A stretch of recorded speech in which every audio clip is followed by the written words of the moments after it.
Hello, let's start today. Hopefully, you are able to see my screen. There is written who are scheduled tribes, that is ST. Okay, आपण scheduled caste क्रायटेरियाच्या under fall करणाऱ्या लोकांबद्दल किंवा लोकांसाठी केलेल्या legal provisions बद्दल, त्यासाठी तक्रार निवारण केंद्र अर्थात रिड्रेसल फोरम्स जे आहेत, या सगळ्याबद्दल बघितलंय, राईट. आज आपण पुढे जाणार आहोत आणि त्याच्याही पलीकडे जाऊन शेड्यूल्ड ट्राईब्स क्रायटेरिया काय आहे, ट्राईब म्हणजे काय माहितीये का तुम्हाला?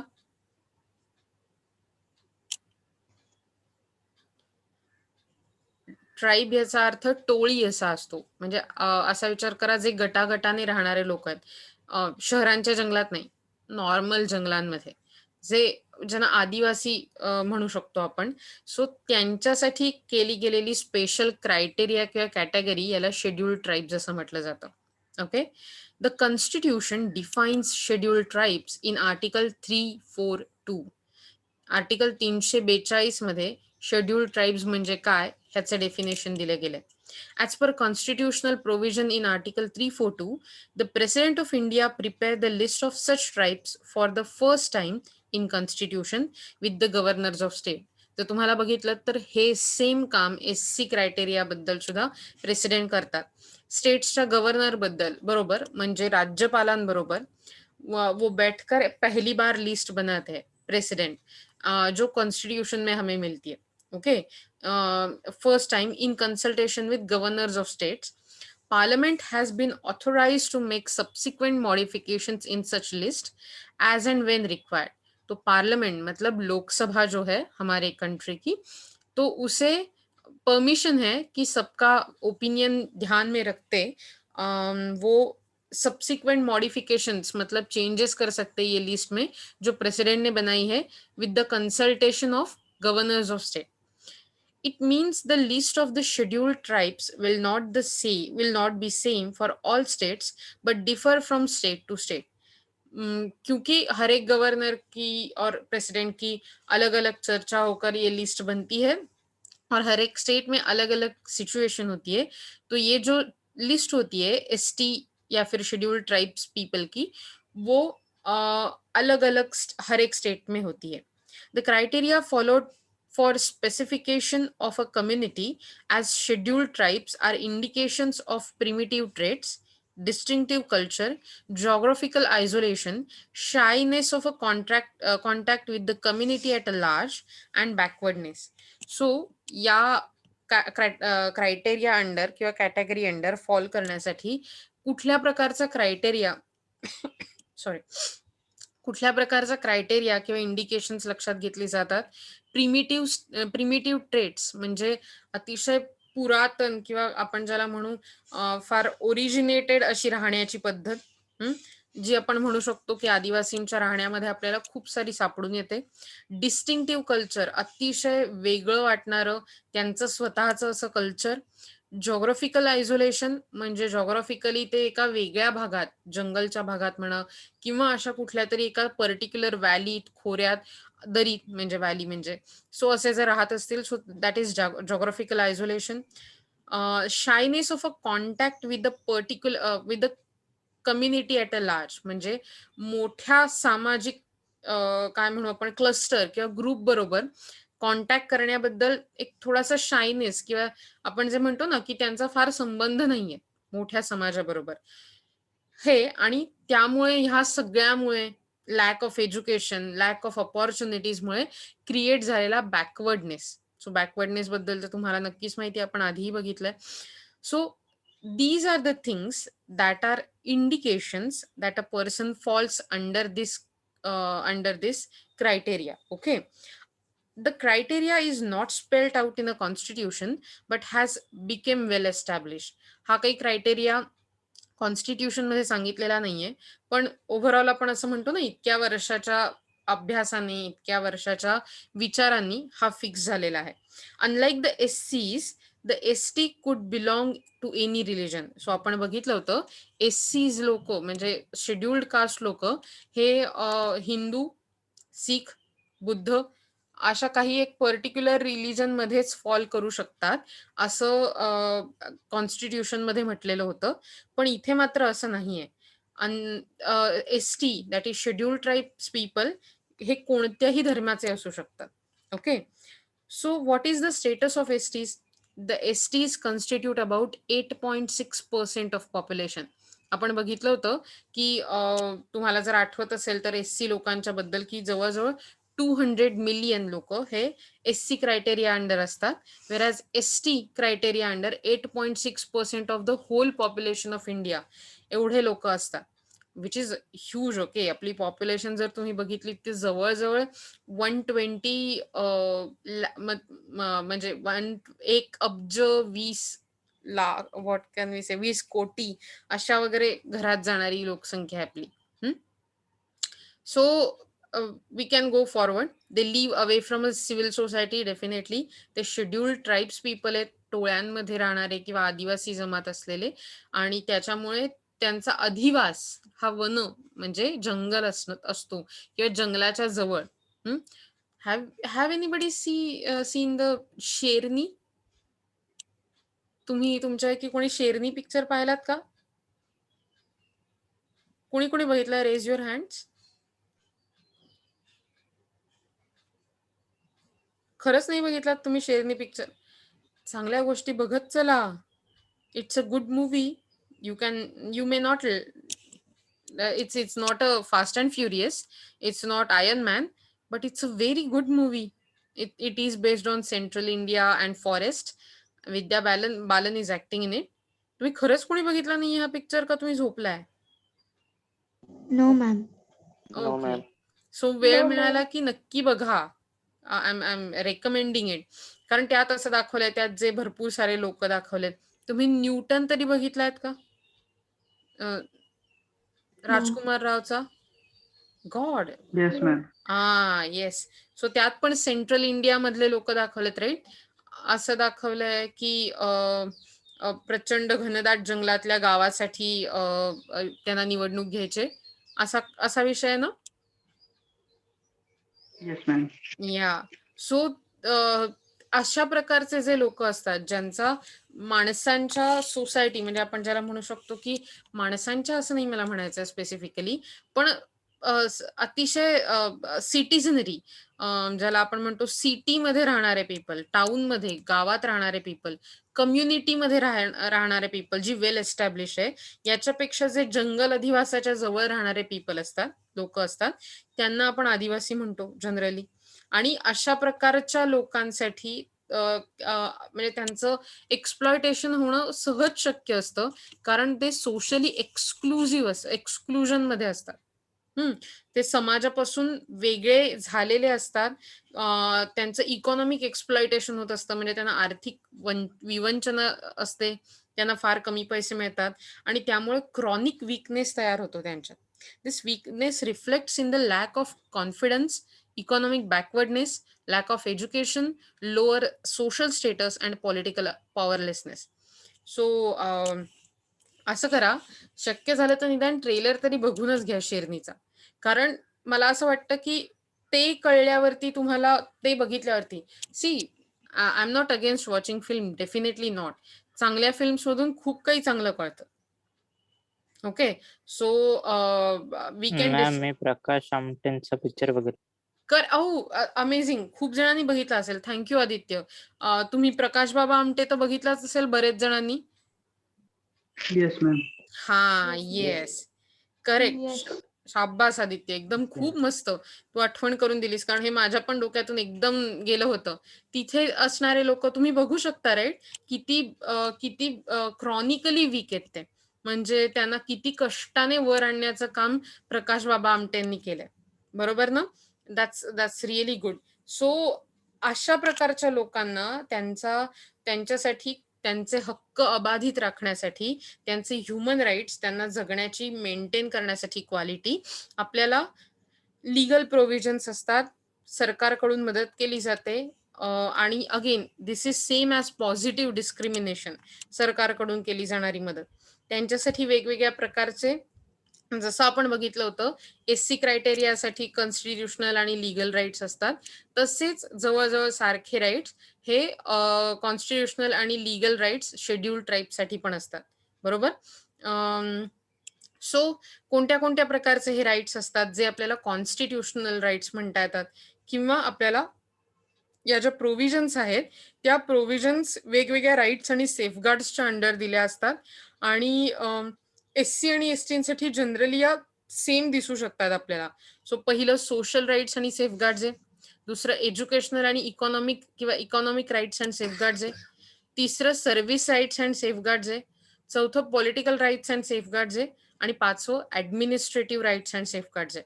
सो सांगा मला, तुम्ही सगळ्यांनी एकत्र सांगायचंय. ओके, पहिलं कोणतं सेफगार्ड आहे? Social rights. Social rights very good, very good. And savings. चला, मला हे तर कळलं, त्याने जागा. बरोबर. दुसरा कुठला आहे? Education and economic. Education, economic right and safeguard. Educational, economic rights and safeguards. Educational and economic rights and good, very good. Third one? Service Service rights right and and safeguard. Savings. right and okay, fourth one? Political rights and safeguards. rights and political rights and civil. Good good. आणि fifth one? Administrative rights Rights and and safeguards. बरोबर. आता तुम्ही जेव्हा हे पाचीच्या पाची मला सांगताय, तेव्हा तुमच्या हे लक्षात आलं का की याच प्रकारचे राईट्स आणि सेफगार्ड्स आपण ST लोकांसाठी बघताना त्याच्या आधी SC लोकांसाठी पण बघितले, बरोबर आहे की नाही. So what are the social rights and safeguards for ST criteria? The right to move freely through the territory of India and the right to reside and settle in any part of the territory in India can be restricted on the ground of protection of interest of STs. म्हणजे असा विचार करा, आपल्याकडे आपल्या देशात constitutional right असा आहे की माणूस कुठेही फिरू शकतो, कुठेही राहू शकतो, आणि कुठेही तो सेटल होऊ शकतो, राईट. इंडियन टेरिटरीमध्ये, इंडियन बॉर्डरमध्ये. पण हा जो राईट आहे तो रेस्ट्रिक्ट करता येऊ शकतो जर समजा आपल्याला ST लोकांचा इंटरेस्ट प्रोटेक्ट करायचा असेल तर. असा विचार करा, एखादा प्रचंड श्रीमंत माणूस, त्याने असं ठरवलं, नाही मला आता चांगलं मोठं घर बांधायचं आहे. त्याने मोठं घर बांधायला एका मोठ्या जंगलची किंवा अभयारण्याची किंवा अशी जागा निवडली. त्याने ती जागा बळकावून घेतली असेल, मे बी विकत घेतली असेल, व्हॉट एव्हर इट इज, त्याने मोठं घर बांधलं तिथे. ओके, आणि तिथेच छोटे छोटे लोक, आदिवासी लोक, त्यांची टोळी, त्यांची जी कम्युनिटी आहे तिथे आहे. मग त्यांचे जे शेत किंवा ते ज्या जंगलावर अवलंबून होते ते जंगल तोडून जर हे घर बांधलं असेल तर चालेल का? चालेल असं? No, ma'am. नाही चालणार. No ma'am. पण तो माणूस जो घर बांधतोय तो असं म्हणू शकतो की अरे मी इंडियन सिटीजन आहे आणि मला राईट आहे कुठेही राहण्याचा, कुठेही जाण्याचा, कुठेही सेटल होण्याचा. तर आर्टिकल 19(5) या आर्टिकल प्रमाणे असं कुठेही राहण्यासाठी मज्जाव करता येऊ शकतो जर if it involves the protection of interest of STs. Okay, so that is one of the social right आणि सेफगार्ड. तुमच्या लक्षात येत आहे? आणि बघा, एखादी गोष्ट तुम्ही नुसता असा विचार करा की एखादी गोष्ट किती पूर्ण विचारांती करावी लागते जेव्हा आपल्याला कॉन्स्टिट्यूशन मध्ये ऍड करायची असते. बाकी कुठेही इंडियन सिटीझन राहू शकतो, रिसाइड करू शकतो. पण जेव्हा प्रोटेक्शन ऑफ STs अशी गोष्ट येते तेव्हा मात्र त्याला तसं करता येत नाही. Second is educational and economic rights and safeguards. The state shall promote a special care for educational and economic interest of STs and shall protect them from the social injustice and all form of exploitation. So generally म्हटल्याप्रमाणे education आणि economics म्हणजे थोडक्यात शिक्षण आणि job मिळवणं किंवा पैसा मिळवण्याच्या वेगवेगळे व्यवसाय किंवा पद्धती यात ST क्रायटेरियामध्ये फॉल होणाऱ्या लोकांचं कुठल्याही प्रकारे एक्सप्लॉयटेशन होऊ नये आणि त्यांना योग्य प्रकारे केअर, स्पेशल केअर मिळावी, त्यांचं प्रमोट व्हावं, लाईफ लिव्हिंग काय म्हणू क्वालिटी. सो त्याच्यासाठी म्हणून एज्युकेशनल आणि इकॉनॉमिक प्रोव्हिजन्स आणि राईट्स सेफगार्ड्स प्रोव्हाइड केलेले असतात. The state is empowered to make special provisions for STs on their advancement. म्हणजे प्रत्येक स्टेटमध्ये वेगवेगळ्या प्रकारे एसटी लोकांना मदत करण्यासाठी प्रोव्हिजन देण्याचा राईट दिलेला आहे स्टेट्सला. स्टेट म्हणजे आता इथे राज्य म्हणतोय बरोबर आपण. नंतर the state is empowered to make any special provision for STs regarding the admission to educational institution, including private educational institution, except the minority educational institution. So minority educational institution म्हणजे मदरसे किंवा पर्टिक्युलरली मायनॉरिटी मध्ये fall होणाऱ्या लोकांचा educational institution जर असेल तर ते वगळता बाकी कुठल्याही प्रकारच्या एज्युकेशनल इन्स्टिट्यूशनवर असा रूल करता येऊ शकतो सरकारला की त्यांनी एसटी क्रायटेरिया अंडर फॉल होणाऱ्या लोकांना ऍडमिशन दिलीच पाहिजे, त्यांच्यासाठी योग्य प्रकारचं रिझर्वेशन ठेवलंच पाहिजे. सो तुमच्या लक्षात येऊ शकतं की एज्युकेशनल आणि इकॉनॉमिक राईट्सच्या बाबतीत कसे सेफगार्ड्स आहेत. Okay, let's see the service rights and safeguard. Service म्हणजे आपण बघितलं होतं योग्य ठिकाणी नोकरीसाठी रिझर्वेशन असलं पाहिजे, योग्य ठिकाणी रिझर्वेशन इन प्रमोशन असलं पाहिजे म्हणजे पुढे वाढण्यासाठी. आणि हे जी प्रोव्हिजन्स आहे ती सेंट्रल गव्हर्नमेंट आणि state government according to article 335 दोन्ही प्रकारे करू शकतात. आणि ही जी प्रमोशन्स दिली जातात, नोकऱ्या दिल्या जातात, त्याचे क्लेम क्लिअर केले जातात, नोकरी मिळण्याचे किंवा प्रमोशन मिळण्याचे, without even the consultation with public service commission, that is UPSC और MPSC. SPSC इथे त्यांनी लिहिलंय पण तरी. सो अशा प्रकारे हे जे क्लिअर केले जातात क्लेम, हे सगळे सर्व्हिस राईट्स आणि सेफगार्डच्या अंडर येतात. ओके, सो लक्षात ठेवा, मला माहितीये दिस इज गेटिंग व्हेरी बोरिंग. आपण हे ऑलरेडी बघितले होते म्हणून मी फक्त स्कीम थ्रू करते. त्यातून तुम्हाला एखादी गोष्ट लक्षात येत नसेल तर प्लीज पॉइंट आउट करा, मी ती तुम्हाला नीट समजावून देईन. आतापर्यंत जे जे आपण काही बघितलंय त्यात तुम्हाला काही शंका येते का? No ma'am. ओके, सो तिने रिप्रेझेंटेटिव्ह म्हणून उत्तर दिलंय असं मी विचार करते तुमच्या सगळ्यांचा. Let's go ahead. Okay, political rights आणि सेफगार्ड. ओके, सो आपण बघितलं होतं की पॉलिटिकल राईट्स म्हणजे लोकसभेत एसटी ट्राईबसाठी काही सीट्स रिझर्व्ह ठेवल्या जातात आणि त्या अकॉर्डिंगली राज्याच्या विधानसभांमध्ये म्हणजे स्टेट लेजिस्लेटिव्ह असेंब्लीजमध्ये, मला माहिती हे सगळे शब्द खूप कठीण आहेत, कदाचित तुम्ही पूर्वी ऐकले नाहीयेत, इंग्लिश शब्द आहेत, पण please please please I am asking you with a very great care, हे शब्द तसेच्या तसे तुम्हाला पेपरात वापरायला लागणार आहेत. आणि त्यामुळे एखादा असा पॅच असेल की तुम्हाला लक्षात नाही येते तर प्लीज ते शब्द अंडरलाईन करून ठेवा. मी तुम्हाला आज ह्याच्या नोट्स पाठवल्या, तुम्ही डायरेक्टली इथे अंडरलाईन करू शकता, तुम्ही त्याची प्रिंट काढू शकता गरज पडली तर. तुमच्याकडे कुठेतरी नोट डाऊन करून ठेवा हे शब्द, कारण तुमच्या उत्तरांमध्ये अशा प्रकारचे शब्द असणं अपेक्षित आहे आणि माझ्या प्रश्नांमध्ये अशा प्रकारचे शब्द येणं अपेक्षित आहे. म्हणजे तुम्हाला दोन्हीचाही समजलाही पाहिजे अर्थ आणि ते शब्द वापरताही आले पाहिजेत. आपण हेही बघितलं होतं की लोकसभा म्हणजे आपल्या पार्लमेंट बरोबर state assemblies, state legislative assemblies मध्ये सुद्धा आणि त्याच्या बरोबरीने ग्रामपंचायत, छोट्या छोट्या म्युन्सिपालिटीज, म्युन्सिपल कॉर्पोरेशन, या सगळ्याच गोष्टींसाठी रिझर्वेशन आहे. Okay, the offices of chairpersons in the panchayat at the village or any other level shall be reserved for STs. म्हणजे अशा ठिकाणी सुद्धा रिझर्वेशन पूर्ण प्रकारे ऍक्टिव्हेट केले गेलं आहे तशा प्रकारच्या प्रोव्हिजन्स कडून. पुढचा लास्ट जो पॅच येतो कॉन्स्टिट्युशनल राईट्स आणि सेफगार्ड्स मध्ये, तो असतो ऍडमिनिस्ट्रेटिव्ह राईट्स अँड सेफगार्ड. जर तुम्ही अंदाजे लक्षात ठेवण्याचा प्रयत्न केला तर ते असं काहीतरी स्ट्रक्चर आहे. Let me change the colour. Okay, so it is like rights आणि सेफगार्ड्स, बरोबर, राईट्स आणि सेफगार्ड्स. मग ते दोन प्रकारचे असतात. कोणत्या दोन प्रकारचे सांगू शकता का तुम्ही मला? ओके, पहिले असतात कॉन्स्टिट्युशनल, सी राहील लक्षात आहे, राईट्स आणि सेफगार्ड जे असतात ते कोणत्या प्रकारचे असतात? कॉन्स्टिट्यूशनल आणि दुसरे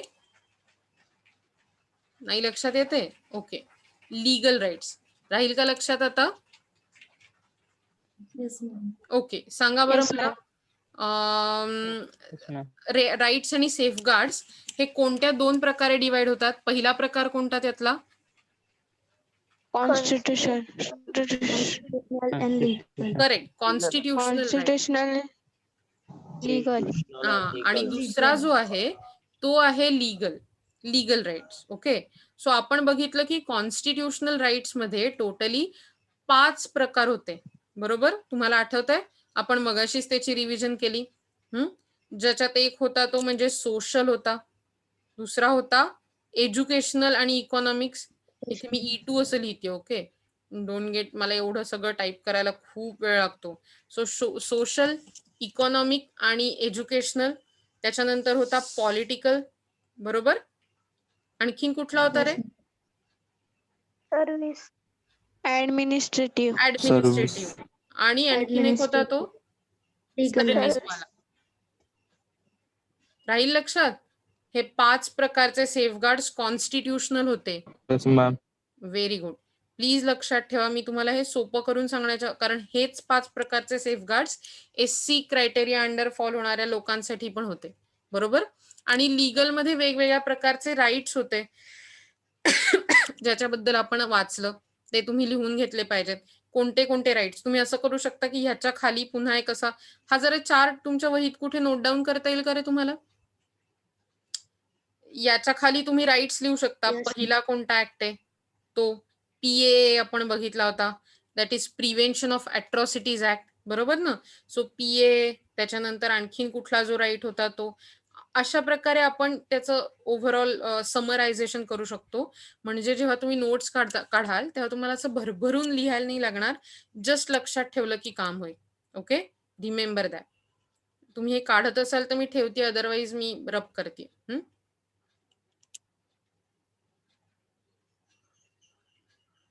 ओके, सो म्हणजे आपण हे बघूया. तोपर्यंत मी तुम्हाला ऍडमिनिस्ट्रेटिव्ह राईट्स आणि सेफगार्ड्स बद्दल सांगते. Okay, special schedule number 5 and 6 have been included in constitution for the administration of scheduled areas and STs. लक्षात ठेवा, पुन्हा एकदा अतिशय महत्वाचा मुद्दा आहे MCQ साठी, आणि हा SC क्रायटेरिया पेक्षा वेगळा मुद्दा आहे. आपल्या कॉन्स्टिट्यूशन मध्ये 5वं आणि 6वं शेड्यूल मध्ये नव्याने इन्क्लूड केले गेलेले मुद्दे म्हणजे ऍडमिनिस्ट्रेशन ऑफ शेड्युल्ड एरियाज, म्हणजे अशा प्रकारच्या जंगल किंवा आपण ज्याला म्हणतो की बाजूला असलेल्या थोड्याशा समाजातल्या लोकांपेक्षा किंवा गावांमधून शहरांपेक्षा थोड्या बाजूला असलेल्या एरियांचं ऍडमिनिस्ट्रेशन करणं, आणि ST पीपल, शेड्युल्ड ट्राईब्स यांच्याबद्दल एक वेगळं शेड्यूल 5 आणि 6 आपल्या राज्यघटनेत आहे. These provisions recognize special rights of a local people and governments in tribal areas and areas. So असा ट्रायबल स्टेट्स आणि एरियाज. सो थोडक्यात सांगायचं झालं तर ट्रायबल स्टेट्स कोणती कोणती आहेत? मध्य प्रदेश, इव्हन महाराष्ट्राचा जर तुम्ही ठाणे जिल्ह्याचा भाग बघितला तर तिथे सुद्धा ट्रायबल एरिया आहे. ऑब्व्हियसली गडचिरोली आणि अशा प्रकारचे जंगल्स आहेत तिथे आहेत. जर नॉर्थ ईस्ट बघितलं तर आपल्या 7 सिस्टर्स म्हणजे आसाम, अरुणाचल प्रदेश, मेघालय आणि हे सगळी जी राज्य आहेत त्या राज्यांमध्ये पण अशा प्रकारच्या स्पेशल प्रोव्हिजन्स केल्या गेलेल्या आहेत. A minister in charge of a tribal welfare should be appointed in a states of Chhattisgarh, Jharkhand, Madhya Pradesh and Odisha. म्हणजे ट्रायबल वेलफेअर अर्थात ह्या सगळ्या ज्या टोळ्या किंवा आदिवासी आहेत त्यांच्या डेव्हलपमेंटसाठी, त्यांच्या हितासाठी, त्यांच्या प्रगतीसाठी एक मिनिस्टर अपॉइंट केले गेले पाहिजेत, minister in charge of tribal welfare. आणि ते कोणत्या कोणत्या राज्यांसाठी केलेच पाहिजेत? छत्तीसगड, राजस्थान, मध्य प्रदेश आणि ओडिसा. कोणती 4 राज्य आहेत ज्यांच्यासाठी minister of tribal welfare appoint केले जातात? पहिलं राज्य छत्तीसगड. मध्य प्रदेश. करेक्ट. दुसरं राज्य हा आपण असं Odisha. करूया. Jharkhand. यप तुम्ही उत्तर देताय हे खूप छान आहे. शक्यतो मी जेवढा प्रश्न विचारला तेवढा द्या, कारण आपण सगळे एकत्र बोलत असतो राईट. पण ठीक आहे, हरकत नाही. ती 4 राज्य अशी आहेत: छत्तीसगड, झारखंड, मध्य प्रदेश आणि ओडिसा. ओके. पुन्हा एकदा हे पण महत्वाचा डिटेल आहे, लक्षात ठेवण्यासारखा, एमसीक्यूज न येण्यासारखा, मोठ्या पेपरात म्हणजे मोठ्या प्रश्नांमध्ये लिहिण्यासारखा. President should set up the national commission of STs, जे आपण ऑब्व्हियसली बघितलंय. म्हणजे जसं एससी साठी आहे तसंच एसटी साठी आहे, under article 338A, to investigate the monitor all matters relating to the constitutional and legal rights and safeguards for STs. So हे जे आपण राईट्स आणि सेफगार्ड्स लिहिलेत, या सगळ्यांवरती एक मॉनिटरिंग ऑथॉरिटी असण्यासाठी म्हणून ही कमिशन्स असतात. Let's see what are the legal rights. दमलात का तुम्ही? No, ma'am. No, ma'am. Really मी दमले असते. No, ma'am. गुड दॅट तुम्ही दमला नाही आहात, पण मी दमले असते खूप जास्त, कारण it's a over thinking, over powering me. Okay, पण ठीक आहे, आपण लीगल राईट्स बघूया. ते खूपच छोटे दिसत आहेत आत्ता दिसताना. सो पहिली गोष्ट, एससीज आणि STs prevention of atrocity act, that is PAA 1989. या ऍक्ट बद्दल आपण पूर्णपणे बघितलंय. But it prevents the commission of offences against एससीज and STs bye a persons other than एससीज and STs. So जे एससी आणि एसटी क्रायटेरिया अंडर येत नाही त्यांनी केलेले जे ऑफेन्सेस असतात, जे अगेन्स्ट एससी आणि एसटी पीपल असतात, त्यांना या कायद्या अंडर शिक्षा होते. Okay, they get penalised under this act. आपण या PAA ऍक्ट बद्दल अतिशय थोरोली बघितलंय लास्ट फ्यू लेक्चर मध्ये. Bonded labour system abolition act 1976. It freed unilaterally all the bonded laborers from bondage with the simultaneous liquidation of their debts. It provides for the identification and release of a bonded laborers and rehabilitation of freed bonded laborers. So similarly आपण असं म्हणू शकतो की या प्रकारच्या bonded labour system abolition act मध्ये हा पण आपण बघितला होता 1976 मधला. जे लोक कुठलं तरी लोन घेतल्यामुळे, जमीन गहाण ठेवल्यामुळे किंवा कुठल्याही प्रकारच्या प्रेशर अंडर बॉन्डेड लेबर म्हणून ओनरकडे काम करत होते, त्या सगळ्यांना त्यांच्या बॉन्डेड लेबर मधनं फ्री केलं गेलं. विथ दॅट त्यांना असं सांगितलं गेलं की त्यांचं जे लोन होतं ते माफ नाही केलंय डेफिनेटली, कारण ते बरोबरही नाही, पण जे लोन होतं ते लिक्विडेट केलंय, याचाच अर्थ त्याचं मनीमध्ये कन्व्हर्जन केलंय. सो समजा मी जमीन गहाण ठेवलीये, तर ती मे बी जमीन फ्री होईल, पण समजा त्या जमिनीची व्हॅल्यू 5 लाख रुपये लोन मध्ये येते, तर ते 5 लाख रुपये त्या माणसाने काम करून, कष्ट करून लोन रिपे करणं गरजेचं होतं. ओके, आणि यामुळे काय झालं, बॉन्डेड लेबर जे होते ते कमी झाले आणि त्यांचं रिहॅबिलिटेशन पॉसिबल झालं. Okay. Third legal right is ST and other traditional forest dwellers recognition of forest rights act 2006. जर तुम्ही बघितला असेल तर हा तसा रिसेंट ऍक्ट आहे. This right seeks to recognize and vest the forest rights and occupation in the forest dwellings, STs, and other traditional forest dwellers who have been residing in a such forest for generation but whose rights could not be recorded. म्हणजे फार पूर्वीच्या काळापासून ही जी लोक राहत आहेत जंगलाच्या अधिवासात, त्यांचे राईट्स रेकॉर्ड करणं, थोडक्यात त्यांना लीगल आयडेंटिटी देणं, हे काम या ऍक्टने केलंय. That is ST and other traditional forest dwellers recognition of forest rights act 2006. म्हणजे ते जंगलात काय प्रकारचं काम करू शकतात, कुठे जाऊ शकतात, त्यांनी काय केलं नाही पाहिजे आणि काय करू शकतात. ओके, हे स्पेसिफिकली एसटी ट्राईब साठी असलेला ऍक्ट आहे तो. Fourth is provision of panchayat extension of scheduled areas act 1996. यालाच पेसा ऍक्ट असंही, म्हणजे पेसा असंही म्हटलं जातं.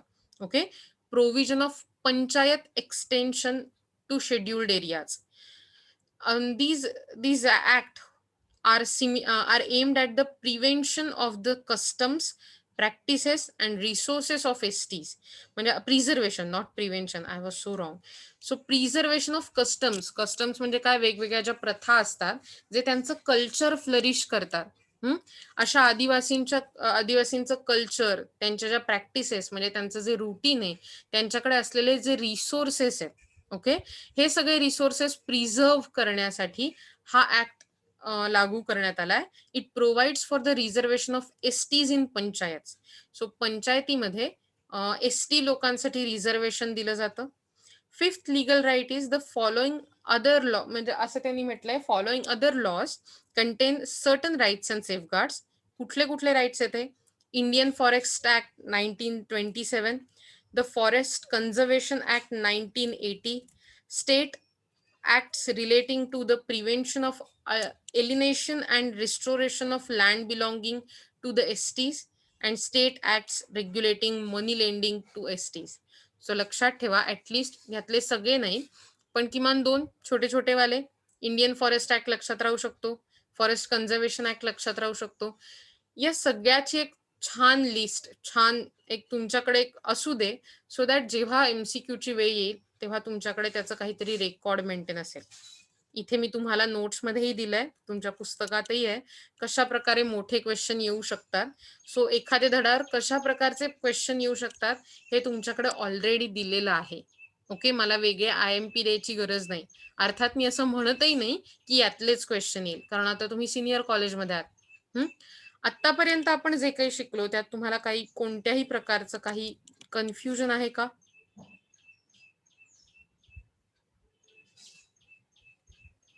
ओके, सो आपण जर बघितलं तर ST लोकांसाठी वेगवेगळ्या प्रकारच्या प्रोव्हिजन्स केले आहेतच डेफिनेटली. ओके, पण तसं असतानाही आपण असं म्हणू शकतो की ते वीकर सेक्शन राहिलेले आहेत इंडियन सोसायटी मधले. त्यांचे जे राईट्स आहेत, आता आपण वरती बघितलं, कॉन्स्टिट्युशनल राईट आणि लीगल राईट, बरोबर ना? हे 2 राईट्स आहेत जे आपल्याला या वीकर सेक्शन्स म्हणजे असतातच. कुठल्याही प्रत्येक माणसाला फक्त वीकर सेक्शन नाही, कॉन्स्टिट्युशनल राईट आणि लीगल राईट असे 2 प्रकारचे राईट्स असतात. पण because they are chronically weak, their rights are not maintained properly, they are being violated. कशा प्रकारे? तर आपलं जे नॅशनल क्राईम रेकॉर्ड ब्युरो आहे NCRB, त्यांनी सांगितलं की a total of 11,451 cases of crimes committed on persons belongings to scheduled tribes were reported in the country during 2014 against 6,793 cases reported in 2013, and indicating a substantial increase of 68.6% during 2014 as compared to 2013. So तुम्ही जर बघितलं तर 2013 मध्ये commit केलेल्या क्राईम्सची thank you Nupur, yes, it is good remembering. तुमचे जे number आहेत मित्रांनो आणि मैत्रिणींनो, नंबर, नाव आणि फॅकल्टी ती याच्या तुमच्या चॅट बॉक्समध्ये टाका. आणि हे विसरू नका की तुम्हाला सेम नंबर, नेम आणि जे फॅकल्टी आहे ती आपल्या युट्यूबच्या व्हिडिओच्या कॉमेंटमध्ये पण टाकायचे, सो दॅट आपल्याकडे दोन्ही रेकॉर्ड राहतात. ओके, अजून मला तुमची अटेंडन्स शीट मिळाली नाहीये. ओके, सो जेव्हा मी असं म्हणते की वीकर सेक्शन ला खूप जास्त मोठ्या प्रमाणावर क्राईम्स सहन करायला लागतात, so that is the case. Okay, तुम्हाला हे लक्षात घ्यायला हवं की NCRB ने टोटल 2014 मध्ये 11,451 केसेस रेकॉर्ड केल्या, ज्या अगेन्स्ट असं म्हणू की ज्याच्यात व्हायलेट झालेत ST लोकांचे ऍक्ट, वेरॅज 2013 मध्ये ते 6,793 होते. म्हणजे जवळजवळ 50% त्यांनी सांगितलंय. किती इन्क्रीज झाली?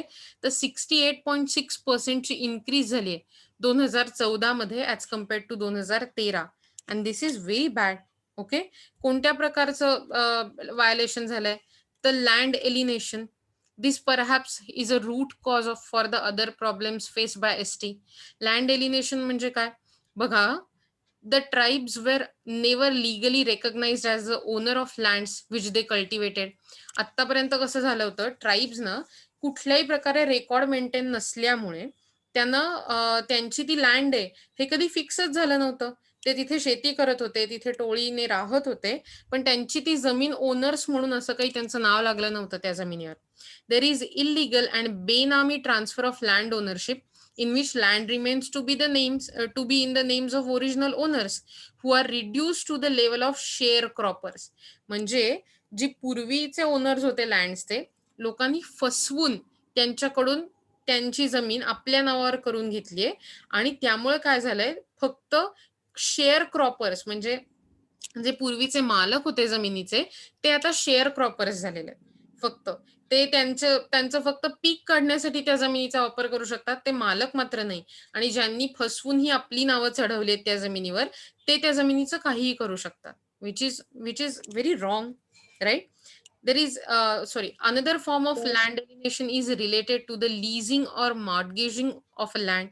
To raise the loans for various needs, the tribals have to give their lands as a mortgage to the local money lenders or to the rich farmers. So definitely हा पण एक खूप मोठा इश्यू आहे. जमीन गहाण ठेवणं वेगवेगळ्या प्रकारच्या, कारण ते इकॉनॉमिकली बॅकवर्ड आहेत, वेगवेगळ्या प्रकारच्या पैशाच्या गरजेसाठी त्यांना त्यांची जमीन गहाण ठेवायला लागते.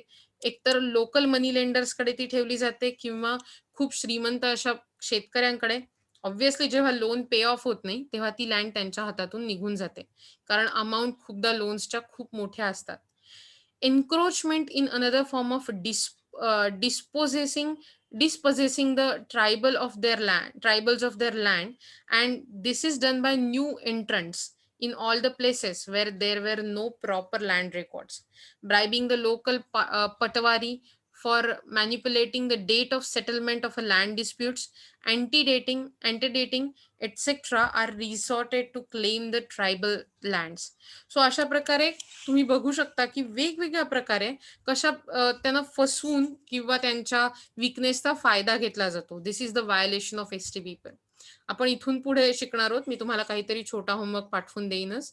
सो टिल टुडे आपण थांबू आणि मीटिंग बंद होईल तसं आपण, तुम्हाला जर अटेंडन्स लावायची असेल तर डेफिनेटली तुम्हाला सांगितलंय व्हिडिओमध्ये यूट्यूबच्या कॉमेंट बॉक्समध्ये पण टाकायचे. Okay, so till then have a very nice day ahead. Bye. Please keep studying. Tata.